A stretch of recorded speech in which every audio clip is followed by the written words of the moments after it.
ডিকৰাই চাহ বাগিচাত অসম চাহ কৰ্মচাৰী সংঘৰ প্ৰতিবাদী কাৰ্যসূচী।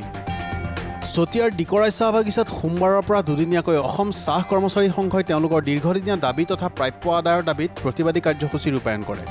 চাহ কৰ্মচাৰী সংঘৰ নদুৱাৰ শাখাৰ উদ্যোগত ডিকৰাই প্ৰাথমিক গোটে বাগিচাৰ মুখ্য কাৰ্যালয়ৰ সন্মুখত মঙলবাৰে পুৱা এইদৰে ধৰ্ণা তথা প্ৰতিবাদী কাৰ্যসূচী ৰূপায়ণ কৰে।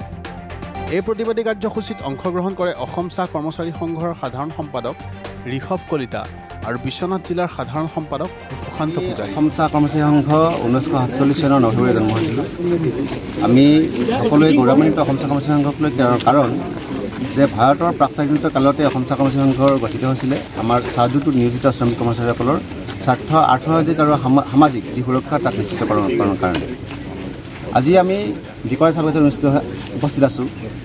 যে অসম চাহ কৰ্মচাৰী সংঘৰ অন্তৰ্গত মেকলিয়াৰ্ড ৰাছেল ইণ্ডিয়া টি লিমিটেড, আপোনালোকে সকলোৱে জানে যে ৱৰ্ল্ডৰ ভিতৰত এটা লাৰ্জেষ্ট টি কোম্পানী হ'ল মেকলিয়াৰ্ড ৰাছেল ইণ্ডিয়া টি লিমিটেড।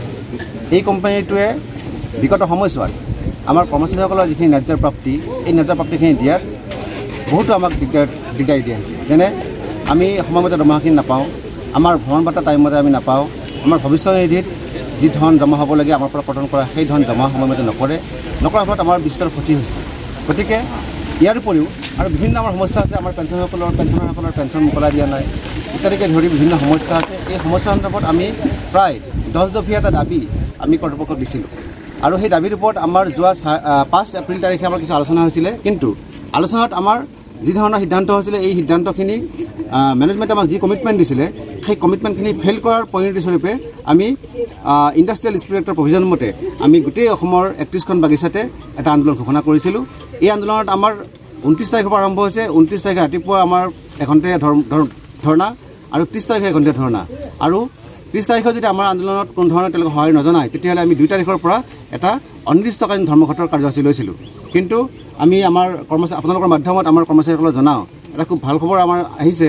কাৰণ কেলৈ আজি 3:30 বজাত উদ্যোগিক কৰ্তৃপক্ষই আমাৰ আন্দোলনকাৰীসকলৰ সৈতে অৰ্থাৎ আমাৰ সংঘৰ লগত তেওঁলোকে এটা আলোচনাত বহিম বুলি ইতিমধ্যে এটা আমাক অফিচেদি জনাইছে।